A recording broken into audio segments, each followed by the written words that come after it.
Have you ever had a client who barely spoke in the first session, just few words, and you feel awkward. The room feels awkward, and you feel, did I do something wrong? Sometimes you ask something and they say, I don't know, maybe, and you wondering what is wrong. The truth is, most therapy fail because of that one thing, that is rapport, not because of the techniques, not because of the you using powerful technique, but because of this first very important thing is rapport. And client doesn't open up to therapist, they don't trust. So let's dive in. And in this video, I will walk you through 5 most powerful tools how to build rapport. And I will also share my secret to how I create rapport. And most of my clients, they keep coming because of that first session.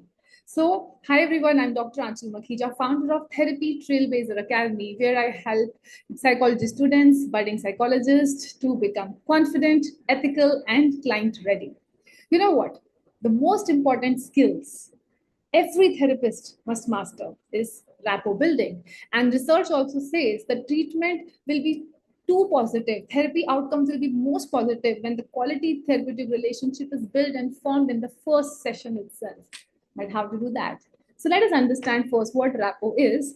Rapport is the foundation of every successful therapeutic relationship between a client and a therapist. When I'm talking about relationship, it does not mean a relationship which is revealing a lot about ourselves. No, it is about a feeling of safety, safe space, a feeling of trust, a feeling of connection between a therapist and a client, feeling like, oh, I know this person, feeling like this, I can trust this person. I always tell my clients, it's a secret. This is a secret, guys. Please make a note of it. I always tell my client in the first session itself, listen, whatever you're going to share is confidential. I'm not going to tell it to anyone. This is a safe space. I'm not judging you. Feel free to share whatever your heart says. I will not say or judge anything in my mind because mostly client keep asking, ma'am, please don't judge me on this. Please don't keep any thought about this. So this is the first thing I tell to them. That is the moment they start, that barrier, they keep it down. So when rapport is strong, clients started sharing openly. They feel understood, they feel seen, they feel heard. They become more willing to take more interventions, come again and again. Most important is you are listening without interrupting. That is one of the tools which now I'm going to share as the first tool, active listening and empathetic responding. When I'm talking to you and you are talking and you're sharing something to me and I keep interrupting and interrupting, though I'm asking questions, the person will be like, let me share. Let me share first. So that is the first formula. That is the first tip you should note. I must actively listen. I must not interrupt in between. So listening isn't simply hearing words, mark me. It is understanding the client's emotions, meanings, experiences. Why did he say that? What is the deeper meaning of that? And great therapists don't listen to respond. This is the common mistake most of the therapists initial days of my practice I also did, right? So they listen to understand, not to respond. In my previous first video of the 5 therapy tools I have shared 3 components, which is reflect feelings, reflect meaning, reflect needs. So you can go and see that in detail. What is the reflection means? How can I reflect the feeling of a client? How can I reflect the meaning? How can I reflect the needs? So small therapists behaviors really matter, really matter. And what are those small behaviors? Therapist behaviors is first minimal encouragers, like I see, okay, go on, okay, then what happened, what next? Gentle nodding, very calmly, gently nodding, comfortable pauses, allowing the silence to fill in. If a client is crying, let them give that space to cry. Let the silence be there. Sometimes silence is where the deepest healing begins. The tissue paper is in front of them. If they want to, they can use it. Just allow the silence to be there.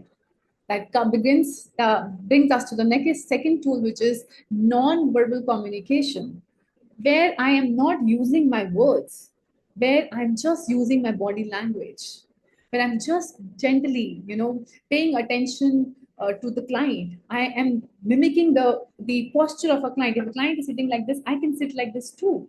If a client is sitting like this, I can sit like too, so that there is a mirror effect, so that the client feel relaxed, so that the client sees, okay, this is everything is similar. Relaxed posture, nodding your head. Right? Non-verbal communications, calm facial expressions. The mistake I did in my practice was I have a very loud facial expression. I used to, do my faces like, oh. So sometimes they get distracted. This is what I learned in my practice is having calm facial expressions. Appropriate tone of voice, not to be too harsh, not to, even if they sometimes make mistakes, to not to burst on them, not to be too harsh. The apparent very appropriate tone of voice we must use. Sometimes also, actually not sometimes, most of the times, physical environment also matters. How is it a decluttered office? Is it something which is distracting my client? Are there any different type of distractions, or my room is more welcoming? Try to use five elements in your environment. Earth, you can have for fragrance, aroma for smell. You can have plants for earth. You can have water. You can have some kind of a bell. You can have another element of aroma and fire, like a diya or something. So have five elements in your clinic to make your clinic or make your room more welcoming and more calming as well. And I always ask you these things to yourself, that is my client feeling okay, or is too much distracted about these things, so that it creates a non-verbal communication. It creates something which really impacts. Okay, so that brings us to a third tool, which is cultural competence and sensitivity. Every client brings a unique story, their language, their behavior, their attitude, their spiritual aspect, theory, their religion, their gender identity, their socio-economic background. Everyone is unique. Everyone is unique, right? So respecting the uniqueness of a person in front of us, despite transcending the differences of caste, religion, culture, respecting that differences, avoiding any stereotype. I have been seeing these clients very often, and when their family member asks me, ma'am, what happened? Why this guy loves another guy? I need to really educate and the family, and at the same time respect the feelings of my client. So avoid your preconceived notions, because being a psychologist, as psychology has derived from Buddhism, and what Buddhism says, what Buddha says, is to respect every individual, respect the identity of each one. Fourth tool that brings us to a fourth tool, which is therapeutic self-disclosure. And that's a very common thing. And most beginner therapists ask me this question: should I ever share something about myself? The answer is sometimes when you feel this can be motivating or encouraging for them, but only when it benefits, right? When it is motivating and encouraging. Most of the times, when a client, not most of the times, but I've heard stories, a client going to a psychologist or a therapist, and it is all about therapist. So therapist saying, oh yes, I also did that. Oh yeah, I have also gone through this. I have also done that. No, it is not about you, but it is about the client we are dealing with, right? So before sharing anything, ask yourself, will this help my client? Is this for benefit of me? I want to release it, or will this strengthen this therapeutic relationship? Only then you have to reveal. Otherwise, self-disclosure, if used appropriately, intentionally, it can normalize the experience and it can strengthen the interest. You don't have to all the times talk about your story, talk about your things. You did this to motivate someone. No, it is not all about that. So it is just very rarely or sometimes to strengthen that therapeutic relationship, you can do that. So for an instance, when a children come to me, I generally discuss something mutual interests. If a child loves football, I will discuss, okay, okay, I know about this, okay, I've also heard that, okay, tell me more about it. Something coming to a mutual interest, which is going to strengthen my relationship more with that child. That can be done, again keeping your boundaries. So using excessively, it will blur this relationship, right? So always keep clients needs at the center. coming towards the end of the tool, which is validation and affirmation, where validation not simply means that we are saying yes to what they are saying, not to agree. That is not validation. But it means communicating that client's emotional experience really makes sense. Yeah, I understand this. Okay, I understand this. I remember one of my clients, he used to only come to get validation. What did I say on this? Do I agree on it or do I not? So I very purposely asked him, do you want validation from me that I agree to what you are saying?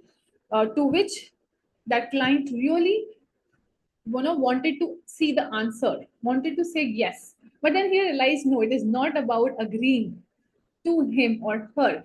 So clients often hear criticisms in every day. We can't criticize them. We have to acknowledge, we have to hold them in our space, and we have to tell them whatever you are experiencing makes sense, because people are denying it already. Whatever they are saying, really, it, this, they will feel seen and they will feel heard. That is how, on that foundation, the rapport is built. So remember, notice their strengths. You can write it down if you want to. Recognize their efforts, celebrate small progresses, appreciate them. If they come up with some task, just appreciate it. Healing happens when people are feel seen or heard, maybe not just fixed. Now, coming to the practical exercises to build rapport. 5 simple exercises you can practice this week. A, conduct a 5-minute conversation when your only goal is to listen. It can be with anyone. B, record yourself speaking and observe your body language. This is very important. When you're speaking, just like you're speaking to a client. Third, practice summarizing what someone says before responding. This is the formula which I used to apply. Before responding, pause for 3 seconds. Fourth, learn about the culture difference from your own, right? And fifth, end every mock session by identifying one genuine strength in your client. Small habits build great therapists.